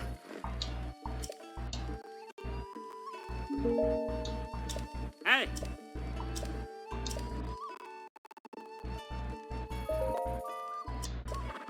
Bruh! This is the luckiest I've ever been at trying to capture a horse here. Anyone who's been watching me do this stupid Dark Army Resurrection bullshit knows. Even before the Dark Army Resurrection bullshit, I've always tried getting a horse, the best stat horse early, and failing miserably, constantly wasting so much time.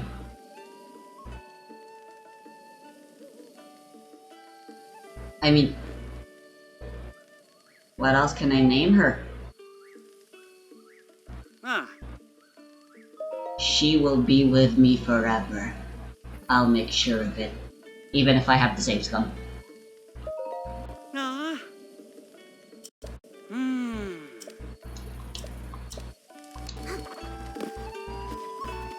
Oh, I wish they were magic though. 'Cause they kinda suck at being realistic and all that bullcrap. Yeah.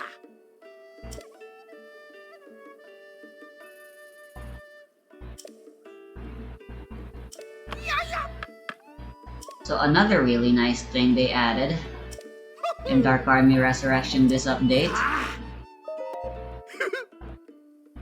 Well, the weapons are not Dark Army Resurrection's doing, but they're relatively cheap too. It's super nice. Check this out. Red stars are a whopping 2,500, which is fair, but look at that, Sheikah batteries and chest keys. I no longer have to worry about getting gatched the fuck out of me. If I have enough liquidity between blood moons and between deaths, I can always... It's a lot less frustrating. So yeah, there's a fine balance you always have to remember.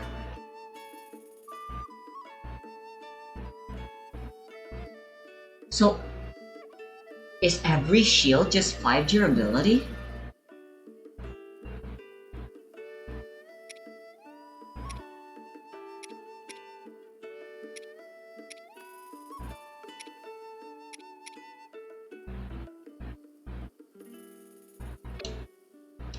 let me sell and buy some shit.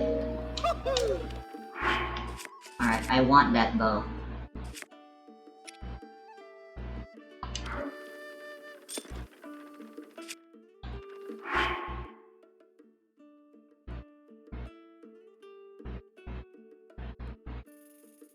Should I take the shield?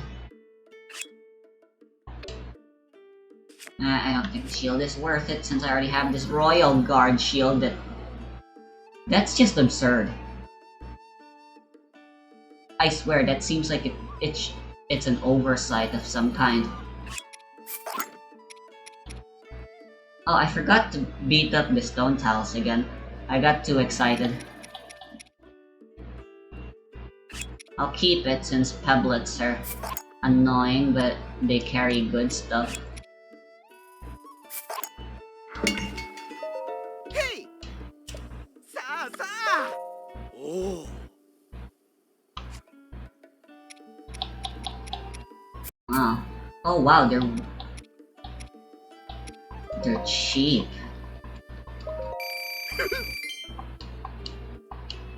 All the numbers are just way lower now. Huh. Which means the low value things are technically higher in value if they remain the same. When everything else got the opposite of inflation.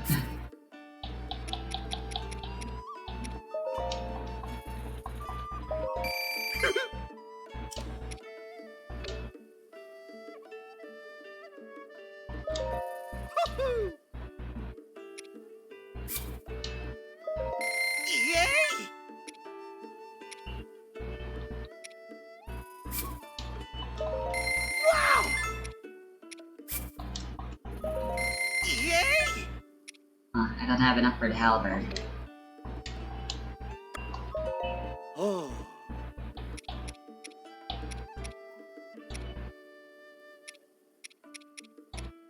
Well, I want it. Wow! Oh wow, wood is also still costs the same.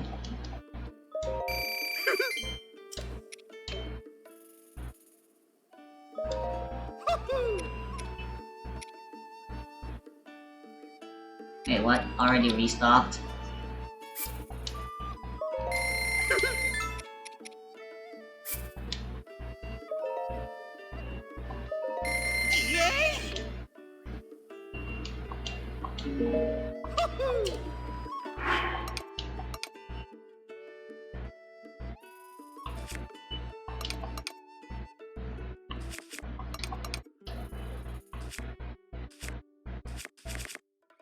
Hell yeah.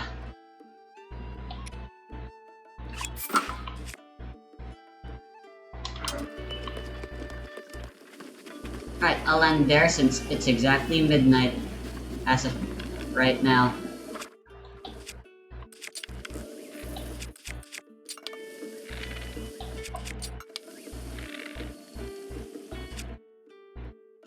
Wow. It seems the stronger they are, the slower their draw speed.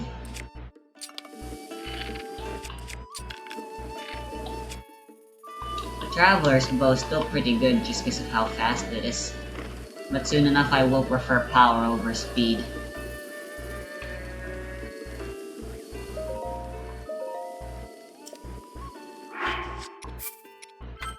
Most likely. Right. I hope that was all recorded properly.